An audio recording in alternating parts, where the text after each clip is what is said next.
for all the marbles and the Stanley Cup. You just heard it. From 2-9-1 to start the season to being down 3-0 in the Stanley Cup final, the Edmonton Oilers are now just one win away from hoisting Lord Stanley. I don't know if this is their strategy, just to get their back against the wall and let their opponents think that they got them right where they want them, or what, but what I do know is this has been something I will easily remember for the rest of my life. If it wasn't for the Oilers, I wouldn't have ever moved up to Edmonton. This team runs deep for me and even my family. Ever since I was a kid, I've dreamt of moments like this. And now they are just one win away from being Cup champs. Crazy, guys, crazy. It's honestly crazy. What is up? Thank you for coming to Above Average. My name is Trevor, and yeah, when I started this channel, obviously the dreams are to cover your team potentially to be in the Stanley Cup final, and they're just one win away. The season has been such a roller coaster from, the second worst start, or is tied for the worst start in franchise history, to having the second longest winning streak in NHL history, Jay Woodcroft getting fired, to being, winning in 5 games against the Kings, to going to Game 7 against the Canucks, to being down 0-3, 3-0, whatever you want to say, to the Florida Panthers, who are a hell of a team. The Oilers are now just one win away from winning the Stanley Cup. Okay. What are you guys thinking? What are you guys thinking? This is honestly insane. This is beautiful. This is actually what sports are all about. I, for one, I've been dreaming of this my entire life, ever since I was a little kid. My first hockey memory ever was when the Calgary Flames made it to the Cup final back in 2004. I was 6. I remember being in kindergarten, and that was all the talk in class. Everyone's drawing, people are like, oh, you watching the Flames? Yeah, oh, you watching the Flames? Next season happens, lockout. The season after, it's the Oilers. So then I'm in grade 2 by then. And wasn't much of a hockey fan, but my stepdad sure was, and I just remember him just, he's probably the biggest reason that I am an Oilers fan. Or covered the, I was an Oilers fan. Still am an Oilers fan. But man, I've never, when the goings were tough, when Taylor Hall freaking, you guys all know the Decade of Darkness, I honestly thought that I'd never watch. I thought I was, because this year that I started watching the Oilers, the exact year was 2010 when they drafted Taylor Hall.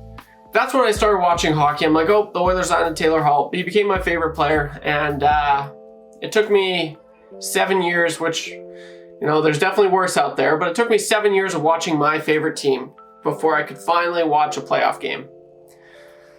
It's a lot of hockey. That's a lot of hockey. That's a lot of years. That's a lot of minutes spent watching this team.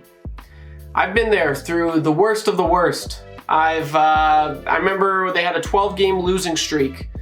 This would have been in 2014, I believe. They had a 12-game losing streak, fired Dallas Eakins, and I remember I was done. I deleted the NHL app, I deleted the Oilers app, I unfollowed them on everything. I was so I can't do it. It was too stressful. And then obviously, they bring me back. And it's for moments like this, okay? And I'm back, baby.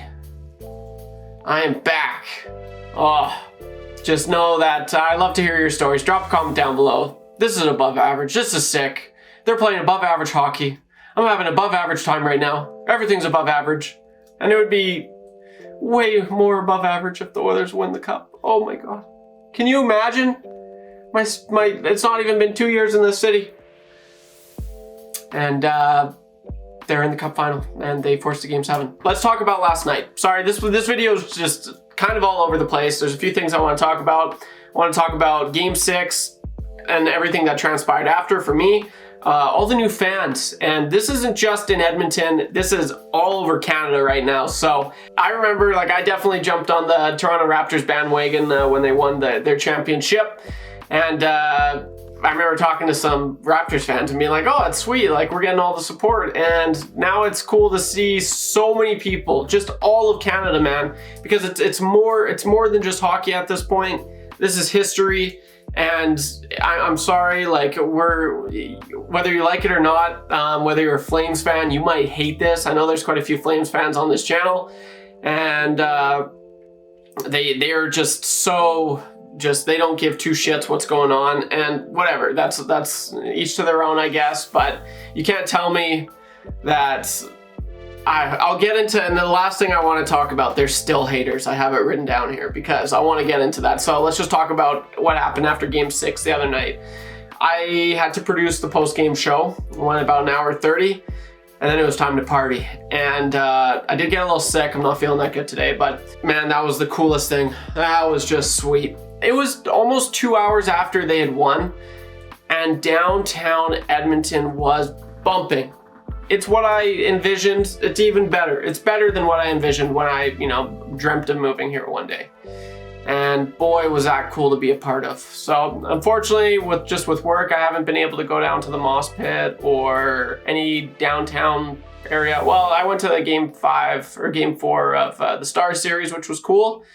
But I haven't really been able to party that much. So here's hoping if they win, I can do that. I can let it all out.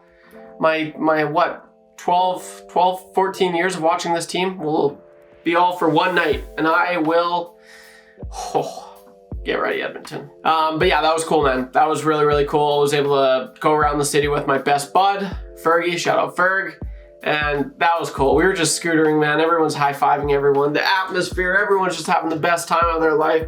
All smiles, wherever you looked. Everyone's just having the best time, man. So that was really cool. And as for the new fans, let's just get to that now.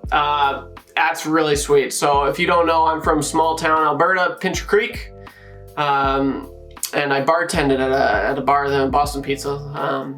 And I just seen videos of what it was like back home, and it's cool because I know hockey runs deep in Canada, and especially where I come from, well, just anywhere in Canada, I guess. But there was a Let's Go Oilers chant in the bar I used to work at in like a southern Alberta town that's primarily Flames fans. So that was cool, and just all the support from back home. It's pretty cool to see. But then you're seeing videos of, if I can grab it, I'll show it. In Montreal, was this an airport or something like that? But people, there's a Let's Go Oilers chant going on in Montreal, man. Like this is far more than just like, I don't think people realize how huge this is. People in Edmonton, I don't think they realize how much this is being covered. Like I'm having friends that are reaching out to me from back home, like, wow, man, this is awesome, good for you. Like I'm playing for the team or something. And I have family from Manitoba reaching out to me, like, wow, like this is so cool. I have, like, it's just crazy. And seeing the support, seeing all the stuff on TikTok, like, people are starting to recognize, and that's the cool thing about this is it's never been done before. Well, it hasn't in a very long time. It's only happened once. One other team, 1942 team, Toronto Maple Leafs, another Canadian team, you love to see it. They came back from a 3-0 deficit to win. That was in 1942. You swip that 4 and 2 around, what is that? 2-4, 2024?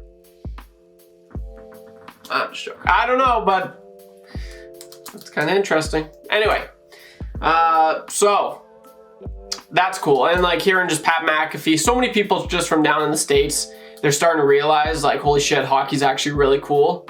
And just you look at the NBA finals this year, it's kind of a wash, but no, this has been far from a wash, and it has made people a fan of the sport and the Oilers, which is awesome. And Connor McDavid, who is the best player in the world. And if you think otherwise, I know, and you know what, that's a good segue. So all the new fans, it's awesome, but there's still people, oh my God, there's still people out there that are just ripping this team a new one and saying they only got here because of this. And it's like, dude, there's this video I saw, and this guy doesn't know what the hell he's talking about. He said, the Oilers have been gifted the easiest route to the Stanley Cup final, and it's embarrassing because they were gifted with the LA Kings, the worst team to make the playoffs this year. That could not be far from the truth. The Washington Capitals, easily the worst team, easily. I would take I honestly think the LA Kings could sweep the freaking, maybe not sweep, but it would be so easy for the Kings to just kick the Capitals' ass. This guy doesn't know what he's talking about. It's a video going on TikTok, if you know what I'm talking about. This guy just, and then the Oilers face the Vancouver Canucks, who, I mean, several videos this year saying the Oilers, you know, Canucks, like, this is kind of interesting. They end up meeting in the playoffs and just getting bombarded.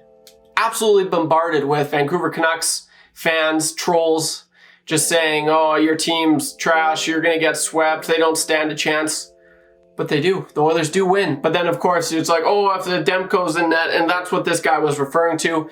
He's like, they then face the Vancouver Canucks, who had their third-string goalie in Arturs Shilovs. And did he play like a third-string goalie? No. I guarantee, even if after game 1 or 2, if Thatcher Demko was healthy, they'd be like, no, we're pretty pleased with what Shilovs is doing. Let's just keep him in. I might be wrong in that, but for him, of course, like, it's just the excuses, man.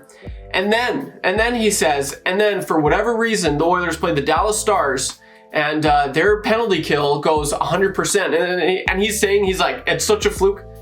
What are you talking about? That is the dumbest thing ever. They're just really good. It's not just the freaking Dallas Stars that they were good against.